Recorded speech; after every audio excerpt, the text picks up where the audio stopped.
මේ චනුදි කියන දරුවා මම හිතන්නේ අලුත් දරුවෙක්. දරුවා මාවට පැහැදිලිව ඇහෙනවද පොඩ්ඩක් කියන්න. ඔව් සර් මගේ කැමරා එක වැඩ කරන්නේ හරි. මේ හරිනම් ප්‍රශ්නයක් නැහැ. මේ පුළුවන් තරම් හැමෝම කැම් එක මේ තියෙන්න ඕන. නැත්නම් සාමාන්‍යයෙන් නම් මම ක්ලාස් එකේ මේ කාවත්ම තියාගන්නේ නැහැ කැම් එක වැඩ කරන්නේ නැත්නම්. ඒ කියන්නේ අනිවාර්යෙන් කැම් එක වැඩ කරන්න ඕනේ. නැත්නම් මම පන්තියට ගන්නෙ නැහැ. හරි. අද පළවෙනි දවස් කමක් නැහැ. ජොයින් වෙලා බලන්න කොහොමද කියලා.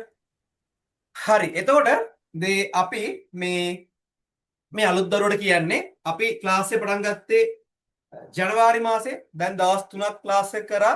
අපි පළවෙනි පාඩම සම්පූර්ණයෙන්ම ඉවරයි. ප්‍රශ්න පත්‍රات කරා, අභ්‍යාසත් කරා. සියලුම දේවල් ඉවරයි. එහෙමයි කියලා ඔයා බය වෙන්න එපා. ඒ පාඩම් ඔයාට නැවත බලන්න පුළුවන්. රෙකෝඩින්ග්ස් තියෙනවා. ඔයාට ඇතිතරම් අහලා ඒ පාඩම් තේරුම් ගන්න පුළුවන්. එහෙම තේරෙන්නේ නැත්නම් ඒත් ප්‍රශ්නයක් නැහැ. මගෙන් ආයෙ අහන්න. මම ඒවා ආයෙ වලට කියලා දෙන එක්සෑම් එකට කලින් ඒක ප්‍රශ්නයක් වෙන්නේ නැහැ. අද අපි කරන්නේ දෙවෙනි පාඩම තමයි අද අපි පටන් ගන්නෙ. එතකොට රණෙත් සහ බානුජා තාපේ දරු දෙන්නේ කඩුයි ක්ලාස් එකේ අද. මේ ඔයාලට ටියුට්ස් හම්බුණා නේද? ටියුට්ස් ආව නේද? උනාස හරි ටියුට්ස් ආවා. චනුදි අද දරුවෝ ඔයා පොතේ හරි. බානුජා ආවේ නැද්ද? සර් එන්න විදියක් වෙන්න විදියක් නැහැ. ඔයාලට තෙව්වා හොඳේ. මේ අද සවුන්ද හම්බුනේ නැත්තම් මට මැසේජ් එකක් දාන්න හරිද? හරි සවුන්ද හම්බුනේ නැත්තම් මැසේජ් එකක් දාන්න. ඔයාලට ටියුට් එක එවලා තියෙන්නේ. මෙහෙම වෙන්න විදියක් නැහැ. හරි ටියුට් එක එවලායි තියෙන්නේ. දැන් මේ ඔයා රාජගිරියනේ. ඔයාට කොහොමත් හම්බෙන්න ඕන රණෙත් කළුතරනේ. එහෙට හම්බුනාගෙන රාජගිරියට කොහොමත් හම්බෙන්න ඕන. හරි මේ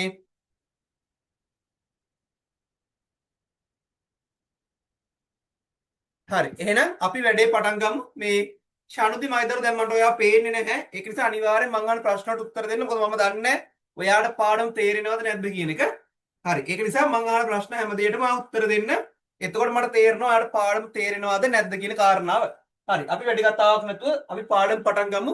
දෙවෙනි පාඩම මාතෘකාව ලියා ගන්න නම් සත්ව වර්ගීකරණය ටියුට් එක තියෙන ලියන්න ඕනේ නැහැ. ටියුට් එක නැති දරුවෝ ලියා ගන්න මාතෘකාව සත්ව වර්ගීකරණය. ලියා ගන්න ලස්සනට. සත්ව වර්ගීකරණය.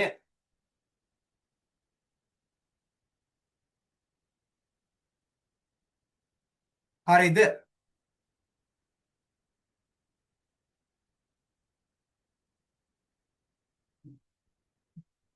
හරිද? බානුජා හරිද?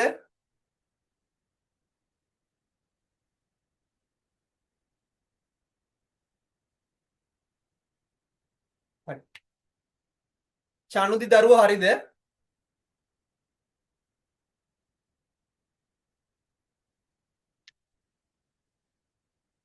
හරි සර් හරි. එහෙනම් එතකොට අපි දැන් පාඩම මගේ දරුවෝ සත්ව වර්ගීකරණය. බලන්න ඔයාලට පාඩම තේරෙනවද නේද? සත්ව වර්ගීකරණය. හරි. එහෙනම් දැන් අපි සතුන්ව වර්ග කරන්න යන්නේ. සතුන්ව වර්ග කරන්නයි යන්නේ. එතකොට සතුන් මගේ දරුවෝ ප්‍රධාන ආකාර දෙකකට අපි වර්ග කරනවා. සතුන්ව ප්‍රධාන ආකාර දෙකකට වර්ග කරනවා. එතකොට කවුද ඒ ප්‍රධාන ආකාර දෙක? සතුන්ව අපි ප්‍රධාන ආකාර දෙකකට වර්ග කරනවා. 7 වසරෙත් තියෙනවා. කියන්න බලන්න කවුද කියලා? රණේ පුෂ්ඨවංශීන් සහ අපුෂ්ඨවංශීන් very good. පෘෂ්ඨවංශීන් සහ අපෘෂ්ඨවංශීන්. එහෙනම් සතුන් මගේ දරුවෝගෙන් ඇහුවොතින් එහෙම සතුන් ප්‍රධානාකාර කීයද? සතුන් ප්‍රධානාකාර 1යි 2යි. ඒ මොනවද? පෘෂ්ඨවංශීන් සහ අපෘෂ්ඨවංශීන්. මට කියන්න චනුදි ඔයා දන්නවාද පෘෂ්ඨවංශීන් කියන්නේ කවුද කියලා? පුෂ්ඨවංශීන් කියන්නේ කොඳු යට පෙරන්නේ නැති තියෙන අය. තියෙන අය. මට කොඳු යට පෙරට කියන තවත් වචනයක් කියන්න බලන්න. කොඳු යට පෙරට කියන තවත් වචනයක් තියෙනවා.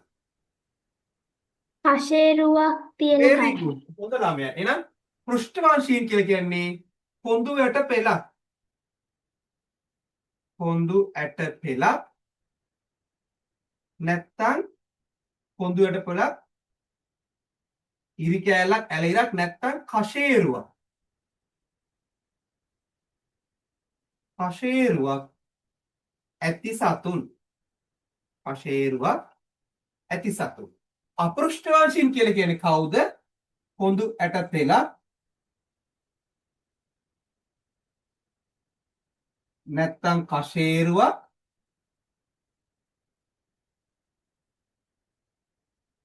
නොමැති සතුන්. රණෙත් මට කොඳුරට පෙලක් තියෙන සතට උදාහරණයක් කියන්නේ සතු දෙන්න ලියන්න එපා කවුරුත් ලියන්න වෙලා දෙනවා. කොඳුරට පෙලක් තියෙන සතුන් දෙන්නෙක් කියන රණෙත් කුස බල්ලා. පූසා බල්ලා. නම් බල්ලා අපිට තියෙනවද කොඳුරට පෙලක්? තියෙනවා. අපේ ශරීරයේ කොඳුරට පෙල කොහෙද තියෙන්නේ? ඔය කොඳුරට පෙල තියෙන කොඳුරට පෙල කියන්නේ කොහෙද තියෙන්නේ අපේ ඇඟෙන්?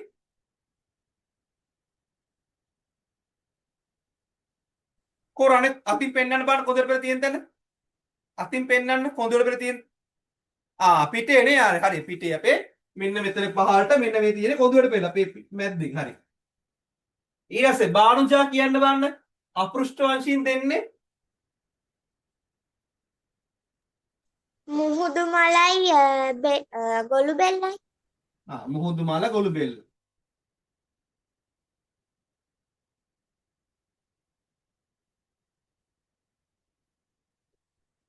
හරිනේ? ලස්සනට මේක දාගන්න හැමෝම. හරි ලස්සනට දාගන්න. රණෙත් ලියන්න තියෙනවා පෘෂ්ඨ වංශීන් කියලා කෑල්ලක් තියෙනවා රණෙත් විතර ලියන්න. අපෘෂ්ඨ වංශීන් කියලා ලියන කෑල්ලක් තියෙනවා රණෙත් විතර ලියන්න. අනිත් අය මේ විදිහට දාගන්න.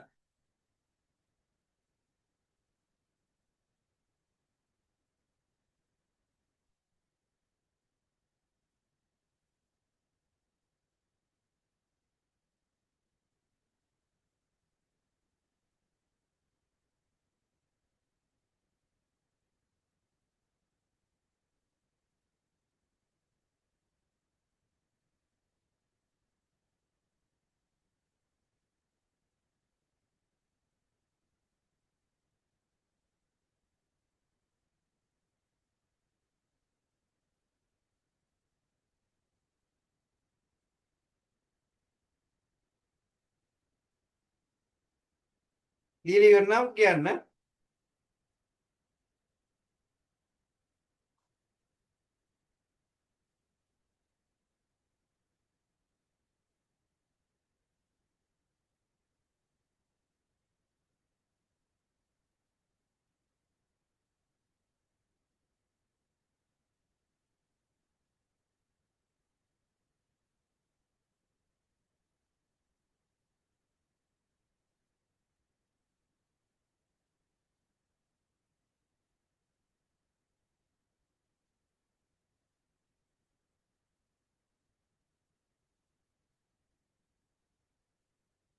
ඉවරයි සර්. හරි. ඉවරයි සර්. හොඳයි. ඉවරයි සර්. හරි. හොඳයි. නියමයි. හරි. මාතෘකාව අපි ඉස්සෙල්ලම අපි අපෘෂ්ඨ වංශීන් ගැන ඉගෙන ගමු.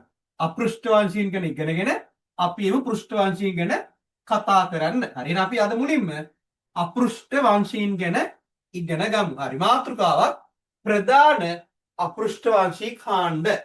මාතෘකාව ප්‍රධාන අපෘෂ්ඨ වංශී කාණ්ඩ. ලස්සන මාතෘකාවෙන් ප්‍රධාන අපෘෂ්ඨ වංශී කාණ්ඩ.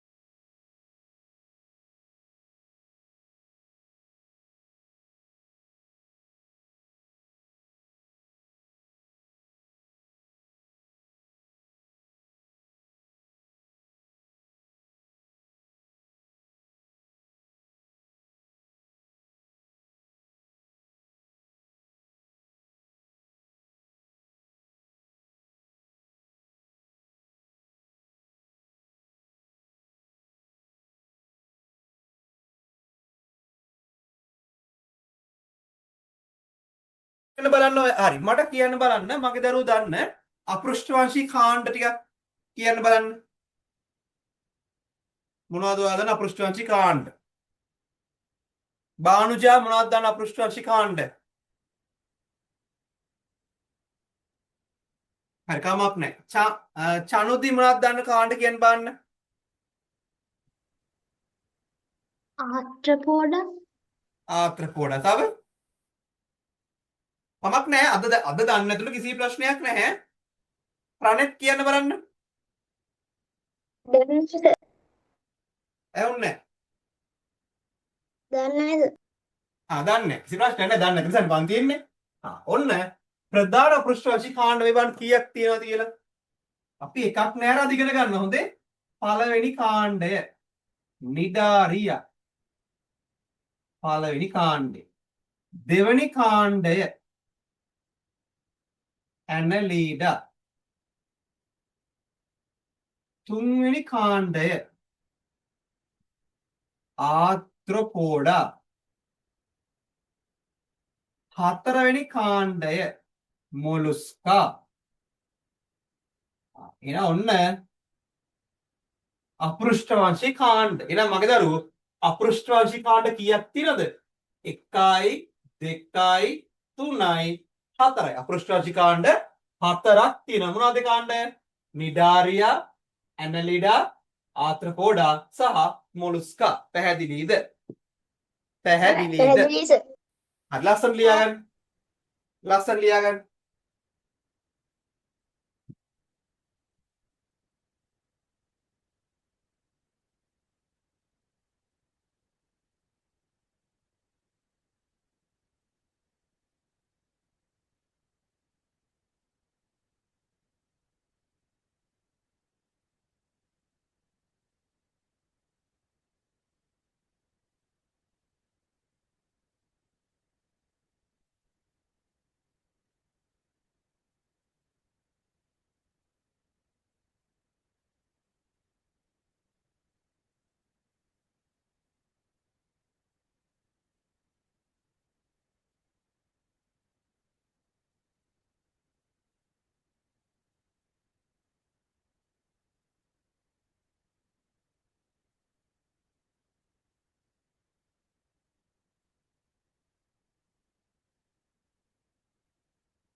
ලියාඩි වරුණාම කියන්න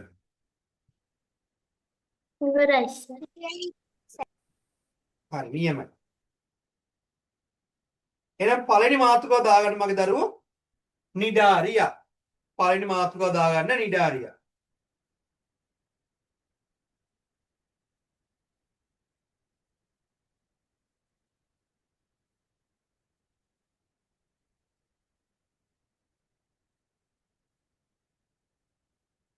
හරිද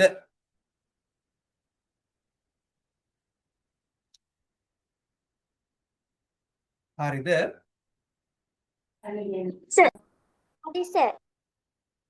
හරි අපි නිඩාරිය ගැන ඉගෙන ගන්න කලින් නිඩාරියගේ රූප ටිකක් බලමු ඉන්න නිඩාරිය පෙන්වන්න ඔයාලට නිඩාරිය ෆොටෝස් ටික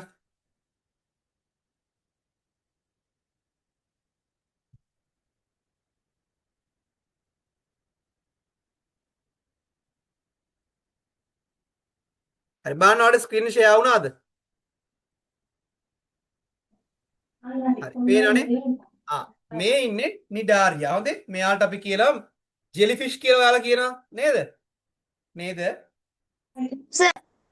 හරි එතකොට මේ ඉන්නේ මෙයාට තමයි අපි නිඩාරියා කියලා කියන්නේ මෙයාගේ රූපාකාර දෙකක් තියෙනවා ඔය එක ආකාරයක් මේ අනිත් ආකාරය මේ අනිත් ආකාරය මෙයාලා සතුන් වුණාට අපිට සංචරණය කරන්න පුළුවන්නේ අපිට පුළුවන් එක තැනක ඉඳලා තව තැනකට ඇවිදින්න කියන්නේ ගමන් කරන්න පුළුවන් ඒත් මෙයාලට එහෙම ගමන් කරන්න බෑ එක තැනක ඉඳලා තව තැනකට ගමන් කරන්න බෑ මෙයාලවට පේන්නේ නැති ඔන්න විදිහට ඔය ගලකට මූදේ තියෙන පර්වතයකට ඇලිලා තනියෙන් ජීවිතයක් කියන්නේ තනියෙන් එයාලා ඉන්න කාත් එක්කවත් සම්බන්ධයක් නැහැ එයාලා තනියෙන් ඉන්න අපි කොරල් පාර කියලා කියන්නේ මෙන්න මෙයාලට තමයි තේරුණාද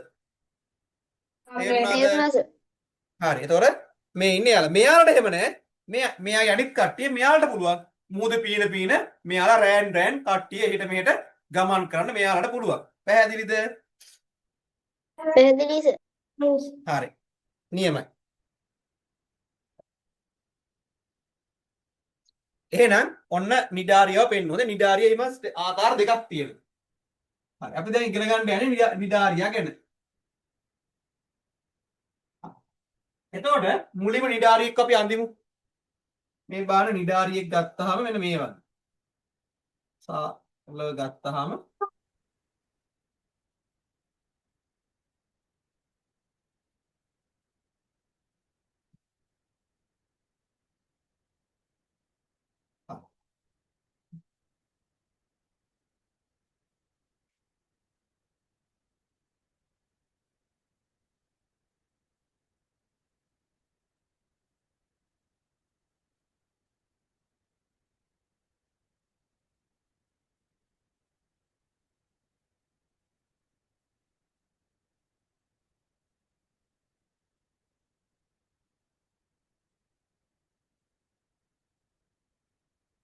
හරි. ලස්සන මේ රූපේ අඳගන්න.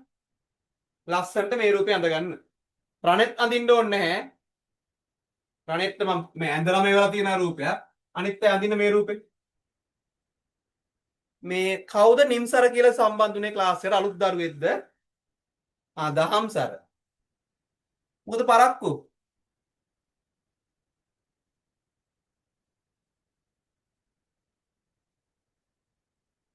දහම්සර මොකද පරක්කු?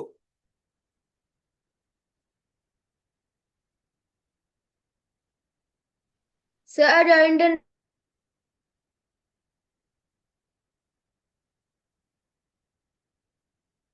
ඔයා ටියුට් එක හම්බුණාද?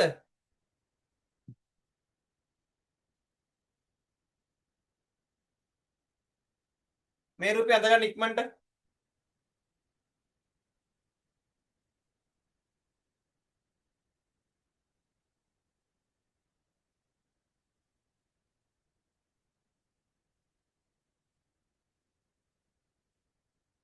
හරි. රණෙත් මේ සෝරි බානුජා අපේ චනුදි මගේ දරුවෝ යාලා මේ රූපේ අඳලා ඉවරනම් කියන්න හොඳේ. ඉවරයි සර්. හරි. රූපේ ලස්සනට අඳගන්න. මොකද මේ අපි කටපාඩම් කරන්නේ නැහැ. මෙයාලකට කිසිම ලක්ෂණයක් කටපාඩම් කරන්නේ නැහැ. අපි මේ රූපෙන් තමයි රූපේ මතක කරගෙන තමයි සේරම ලක්ෂණ කියන්නේ. ඔන්න මම දැන් ඉස්සරහට යද්දි ටික ටික උගන්වන්නම්. හොඳේ. කිසිම ලක්ෂණයක් පාඩම් කරන්න එපා. රූපේ දැක්කගම සේරම මතක් වෙනවා. හරි. හරි මේක ඇදලා ඉවරයි. හරි.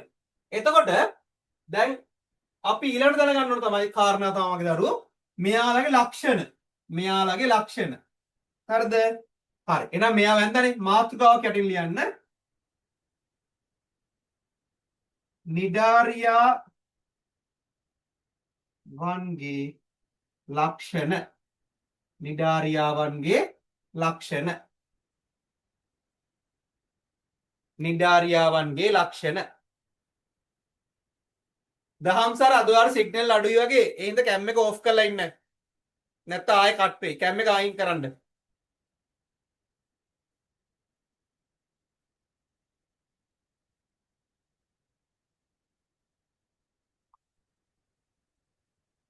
හරි.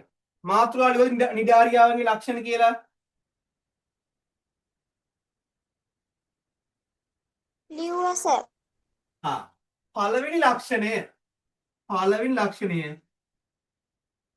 අරීය සම මිතිය පෙන්වයි. මොකද්ද සර් අරීය සම්මිතිය කියලා කියන්නේ? අරීය සම්මිතිය කියලා කියන්නේ මොකක්ද කියලා අපේ 7 වසරේ විද්‍යාවේ තියෙනවා. 7 වසර විද්‍යාව පළවෙනි පාඩම.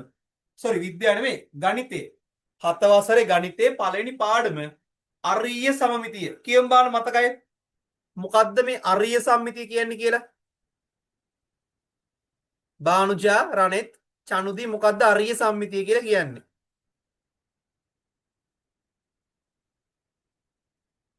දෙපැත්ත සමානව බෙදිලා තියෙන රූප. ඔව් ඒ සම්මිතිය කරු. ඒ